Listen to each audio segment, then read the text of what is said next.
John Diddy Combs, of course, more accusations coming out against him. Some new filings this week from Busby and others.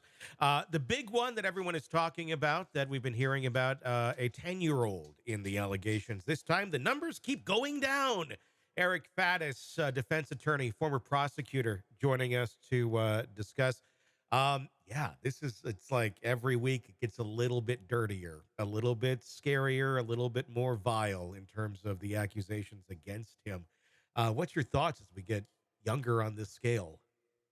Yeah, I mean, it really adds a new dimension to some already super serious allegations.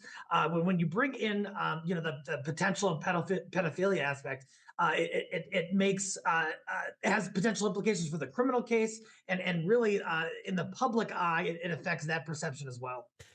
Obviously, these are accusations that go way back. I believe this is 2005 is what we're talking. So the 10-year-old today would be about 24. How do you go back in one of these cases and argue your case, I guess, to say that he did this to you?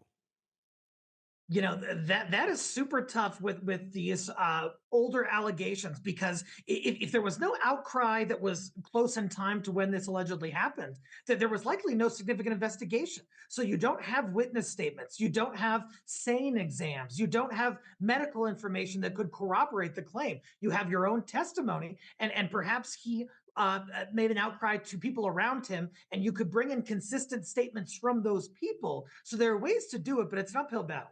Yeah, I mean, it's a lot of bringing in like psychologists, if there was one, or a therapist, or things like that, or friends. How well do juries take that sort of information? If, let's say, this one goes to trial, and you have a therapist that was talked to 15 years ago, and they can bring that information to light. If you have some friends, whatever, just some people that can corroborate this story, does that make it a slam dunk? Then, I mean, we are talking about basically witness type testimony here, and that's what it's being based on. But in a case like this, you usually don't have a lot of other stuff unless other people were present. Yeah, by no means a slam dunk, even with those potential additional witnesses. One thing juries look at is they say, hey, gosh, why didn't you mention something to the authorities back then? And I don't know whether that there was such a report to the authorities, but it sounds like there might not have been. So the juries are going to look to, hey, did you tell anyone else about this?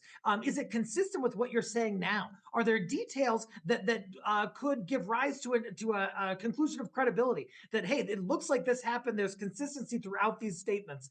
Those are things that the jury wants to see, but still with a cold case, very tough.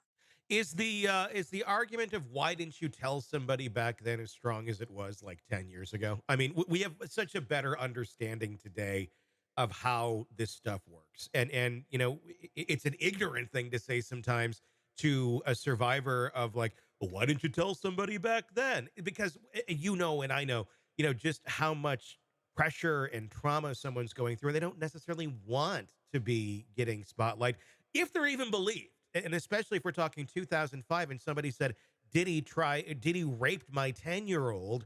Or that 10-year-old comes out and says that. And again, these are just allegations. I don't think anyone would have believed it.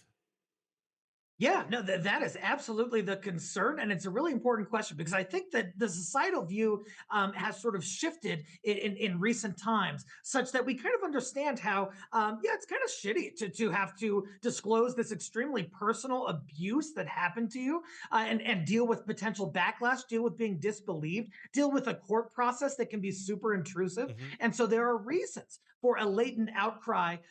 This is very latent, but not super surprising. And I think that we're sort of, as a culture, understanding why that happens a little better. As we learn more and more about this stuff, and people come back all these years later, because they feel, they're more mature, they're older, they're a different person by now. Anybody who didn't have this happen 15 years later is probably a different person by now, just through development. Are we learning through cases like this that coming forward really makes a huge difference in this, even if people don't want to? Or are we learning, look, if something happened to you and you don't want to come forward right now, which is totally understandable, I think, from most people's perspectives, tell somebody about it. At least tell somebody, at least have a record of it. Should you change your mind down the road, we're, as a human, not the greatest at thinking all that well about down the road and what we may want to do at some point in time. But it Yeah, might be one of those things where oh, it's go like, yes, get it on the record somewhere. You don't have to go forward, but get it on the record. Yeah, I think that that is certainly best practices, but that's easy for me to say. If Yeah, I was 10 years old and had been perped on, I'd probably have other concerns in my mind rather than, sort of documenting sure. this for what happens in the future. So certainly that is something that ought to happen. But if it didn't happen, I think there are understandable reasons for that. Do you think we'll ever see a shift in society or culture? I mean, if everybody started coming forward right away when this stuff happened, and again, I'm not shaming a victim. I totally get why people don't. I understand that. But if we had a shift in that, if those things started coming forward in a more efficient, quicker manner once they happen, do you think that would help pull down the world of these type of people? Because they seem to rely on that anonymity, on that way of nobody's going to talk about this. Your odds of getting reported if you're the predator, not the greatest. I mean, you are in the good odds if you're a predator of continuing to do this sort of thing. But if that shifted, if people felt the safety to do that, do you think we'd see a kind of a decrease in this sort of sexual violence as a whole?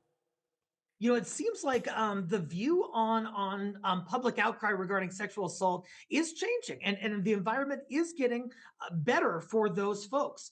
And so, studies that we have show us that this kind of thing is terribly underreported, even still. And so, if there is an increase in reporting, does that get it? Does that increase public awareness about it? Does that potentially have a deterrent effect on other, big time folks who might think twice now about engaging in this type of behavior because it's more likely that they could be held accountable? I think so.